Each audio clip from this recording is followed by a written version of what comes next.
জনাব শফিকুল ইসলাম মিল্টনকে যে সংসদ নির্বাচনে নমিনেশন দেওয়া হয়েছে তারপরে থেকে আমাদের দলের চেয়ারম্যান জনাব তারেক রহমান সাহেব আমাকে যখন পার্সোনালি বলল যে আপনি একজন সাইকোলজিস্ট কনসালটেন্ট, আপনি 15 আসনে ডোর টু ডোর মানুষের কাছে, বিশেষ করে মা মেয়ে মানে নারীদের কাছে যান, ওনাদের কাছে আমাদের যে 17 বছরের গ্যাপ, এটা একটু আপনি ওনাদের সাথে স্বাভাবিকভাবে আলোচনা করে কথা বলেন।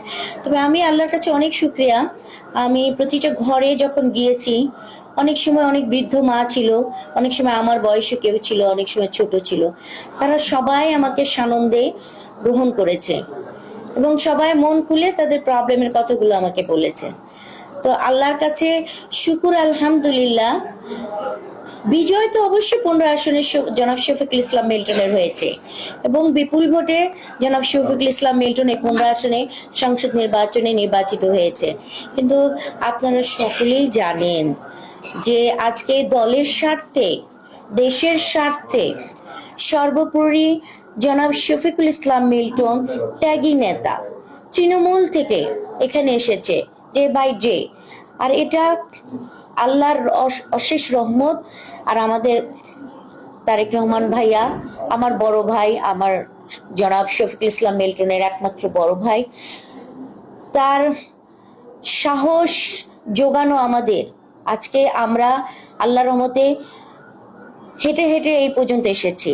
পার্সোনালি আমি 92-তে ছাত্রী সংসদে ছাত্র দল থেকে Mirpur girls ideal school and college থেকে বিপুল ভোটে পাশ করেছিলাম আপনাদের দোয়ায়, এবং সেটাও আমার বেগম জিয়া আমাকে দিয়েছিল। আমি আজকে স্মরণ করছি আমাদের 14 ওয়ার্ডের কমিশনার ছিলেন, জনগণের কমিশনার বলা হয় হাসান ভাই, 4 নম্বর ওয়ার্ডের জনিকে, আমাদের হাফিজুল বাবুকে, আমাদের মিলনকে, রাব্বিকে, রূপককে, আসলে আমি কার নাম বলবো। আমি সাইফুল ভাইয়ের ওয়াইফের পরিবার, 22টি পরিবারকে স্মরণ করছি, স্যালুট দিচ্ছি তাদের। সর্বোপরি দোয়া করি যাতে জনগণের জন্য নগর পিতা হয়ে উত্তরের সর্বক্ষেত্রে ভালো কিছু যেন উপহার দিতে পারে, ইমানের সহিত সুস্থ সবল যেন শফিকুল ইসলাম মিল্টন থাকে। উনি কখনোই আমার বা আমার সন্তান বা আমার পরিবারের কথা প্রথমত তার মাথায় আসে না, আর আমি এটাকে কখনোই অন্যভাবে নিই না। আমি বলি এটা বড় আল্লাহর আশীর্বাদ যে সে জনগণের চিন্তা করে, সেই জায়গার থেকে 15টা যে দিয়েছে।